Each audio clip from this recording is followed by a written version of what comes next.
Great example of a collaboration through tourism is the Conservation Travel Foundation, for instance, who make travel also informed travel, and also travel that gives back to the bigger picture of the visited environment that clients come to. So again, this is an example of how things are funded, and how projects, like these are funded, is tourism, and by traveling is already giving to the bigger picture of conservation, and how things go forward from there. So I think all this kind of informed tourism, and tourism with a purpose, and tourism with a strategy in conservation is the only way that this kind of thing gets longevity. What I've learned from this is, when we get out of this, which we will, no matter how long it takes, but we may have, and we are going to close these other facilities down temporarily, so that we can concentrate every cent of our resources towards survival of the park. Then when hopefully tourism recovers sometime in the future, we don't know when, we start into our recovery phase, and the lessons learned from this, we will always be better equipped for something like this, because I do believe the future is holding more of these wobblies for our globe. And I believe the biggest impact to this is the ever increasing human population. Okonjima's next plan, once we've gone through recovery into our next mode of operation, is going to be a sustainable mode. We're going to change the whole concept of Okonjima, where it must be able to be self-reliant. So when tourism is good, we use every cent we can for our conservation-related dreams. But if this wobbly happens again, in any other way, it doesn't have to be through a pandemic. It could be political, it could be droughts. We just had the worst drought in 100 years last year. You must be able to, and we're going to be much more prepared through changing our ways, where the people that are running the program and the animals that are involved must be able to survive indefinitely. So we must be able to switch to a survival mode by going back to normal farming. That means all the staff on the property are being fed off the property. So we'll bring in domestic stock, which I got rid of 25 years ago, so that when we have to, we don't have to. Right now I'm forced. 20 years ago I put my rifle away and promised never to shoot an animal again. I just had enough, and I didn't feel it was necessary. Now, since COVID, for the first time in 20 years, I've had to dust off my old rifle, and I'm having to take out animals in the park to feed our people. It's a necessity, because we can't afford to take your funds, survive a year plus without any tourism, and buy food at the rates food costs. So we are becoming self-sufficient in our gardens and the meat the park is providing, which normally wasn't the case. Now we're going to have a system, instead of taking out your animals, we want to bring in domestic stock and use an Allen Savory system has been used very successfully and I've seen it in Zimbabwe and in Kenya, this holistic farming method, where you actually farm a nucleus of animals within your reserve, and you manage it, but you utilize the beef, the meat from your domestic animals for feeding your people. So the idea with tourism going well, you run it like we were, but we must be able to switch very quickly should there's something like this happen, to be able to run indefinitely. We all planned, 6 months, 1 year. Now we don't know when, and we don't want to lose this all before it. So our plans are going to be the plus. The one thing we're going to take out of this is to have a system where you must be able to switch very quickly to a self-sufficient operation. And parks usually are very difficult to do that, because your expenses are high to keep the animals fed, to keep them watered. you and your staff. That's the biggest thing. It always revolves around the people. Where you normally only had 5 people on this property, now you have 200 people. You've got to feed them, and you've got to feed their families, and that makes it very difficult. So I want to make it so that it's more efficient to be able to handle that. It would sadly mean a lot less people, a smaller operation, less of a footprint on the park. But the crux of the matter is concentrate on your conservation practices when there is funding. And that's also quite interesting. Quite many years ago, this research-based stuff that we were doing, private sector had very little to do with it. Now we have a big impact on it. And we need to make sure that we continue with that. And it's always a very debatable question as to how efficient conservation can be in an island-bound reserve like Okonjima. And our history started way back. For at least 5 years, I attempted a model like you see in Zambia.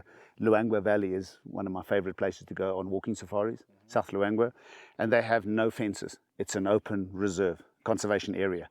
And there are game management areas on the outside where people can either have lodges or there are even hunting facilities to keep as the animals reach their saturation point and they move out. That's the biggest challenge we have in a park like this. You have to micromanage, not micro, but you have to intensely manage it because you've got a closed system. But in an area like this in Namibia, this is commercial farmland. This is in the heart of commercial farmland, has been so since time immemorial. So to try and attempt to do that, we were trying to have a conservation nature reserve without fences. That was my dream, so that animals, when they reached their saturation point, naturally left. And the idea was to build these game management areas around where people could utilize the animals in either way, but just so that it was done in a conservation way. Failed horribly. To get so many different cultures and so many different people to buy into something like this was, at that time, I had to give it a finite time, so we stopped it. And we ended up forced to close the area off. The moment you put a fence up, you run yourself into a host of problems. But the important thing is, you then got to forget it because you have no choice. You either let animals just get taken out at will, and that was the main reason. An animal, the herd of impalas that just passed here, you know, in a normal hunting area or a normal area, they would have run for cover because you are the apex predator. Here they've learned that you're okay, the car's okay. Now he jumps over the fence to the neighbor and he gets taken out. That's immoral, I feel. That's unfair towards an animal that you've taken such a long time to get him to lose his natural fear of man, but he doesn't know where the border is. And as he goes over, he gets taken out. Not fair. On a long-term program. So as we close this off, we had to now manage it. And now we need to manage it in a way where we definitely can be very sure of being able to sustainably run it when tourism goes down. But tourism is by far the most lucrative way of actually sustaining our conservation dreams. And we were trying many other different options. But, you know, another example, parks all over Africa. Let's just use here. It's great to have research in these parks. And it's really interesting to find out about these animals. We never knew anything about it.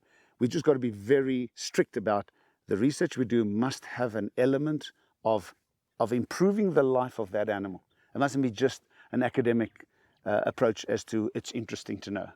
It must also have an element where the animal is benefiting it. Therefore, it must have some way that could make that species live a little more naturally and somehow find that, you know, it helps us curb poaching, etc.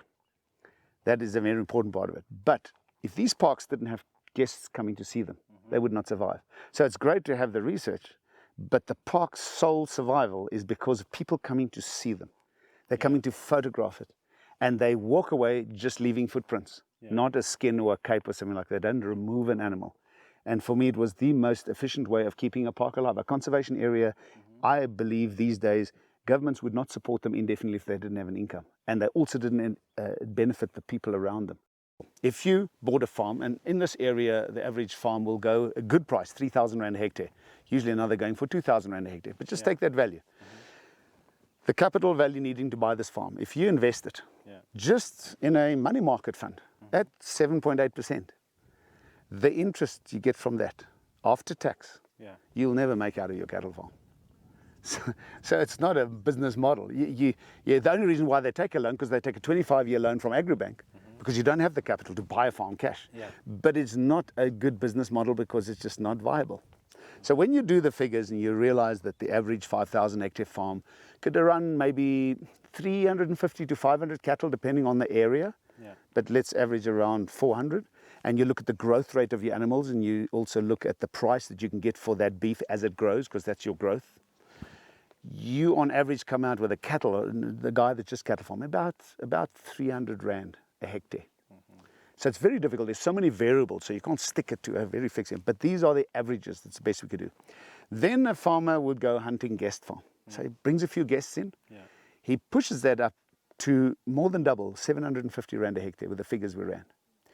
When a guy takes a piece of land and he turns it into a pure hunting farm, that means he hasn't got a hunting concession where he's hunting buffalo and elephant and lion, big stuff. He's hunting the normal plains game. He pushes that up to about 1,750 Rand a hectare on average. So he's gone a 6-fold increase from pure hunting to cattle. Then you come to ecotourism. And ecotourism, the same area, you can push it up to over 3,000 Rand a hectare. So it's more than a 10-fold increase than a cattle farmer. And almost double that of a hunting farm. It shows you how lucrative tourism actually is for a piece of property and how much can come in. The important thing is the owner must make sure that he dedicates a high percentage of that profit to the conservation side of things, and then it is really a model that works. And whichever way I've tried to find a second income that could compare with this, not even close. When you look at this dry land, and I'm looking at purely Namibia dry land, and you look at those figures, it's serious, you know. And as I said, you can't hold me to those figures. All I had to do is an average, because if I take farming in the south, farming central, it's different. But on average, and you look at the amount of people employed, as we said, 5 to 10 with a normal farmer, 15 to 20 with a guest farm, and those highly specialized hunting farms, they were pushing it up to sometimes 60 people. And then you go to ecotourism, the same area, and you're looking at 150. A lot more. So you're not only benefiting your conservation, you are employing the people of your country. You're paying serious amounts of taxes. It's a system that can just indefinitely grow if it's looked after properly. And looking after properly includes being able to somehow find a way to withstand a wobbly like we've just gone through in the last 2 months. So it's woken us up. It's going to have a huge impact right now, because we've got to close down certain systems that aren't essential to be able to survive and just keep the core alive, to then rebuild again under different circumstances, to know that you must be able to handle both sides of the story. All right, Wayne, thank you very much for giving us this opportunity, and we wish Okonjima well with the conservation, and we are together fighting the COVID-19 outbreak. And thank you for choosing Okonjima as part of your program. It's a benefit to everybody, but it's a great compliment to choose Okonjima as one of your places to come around and make it part of the program. And I think it's a really important message you guys are sending out to the world. So thanks for choosing us, and it's a pleasure having you here. Most welcome. Okonjima is a lovely place. We love the idea, the concept of conservation is amazing. I have this saying that if I die and I happen to be lucky enough to go to heaven, and I get there and it's not like Okonjima, I'm going to ask God to send me all the way back again. This is heaven.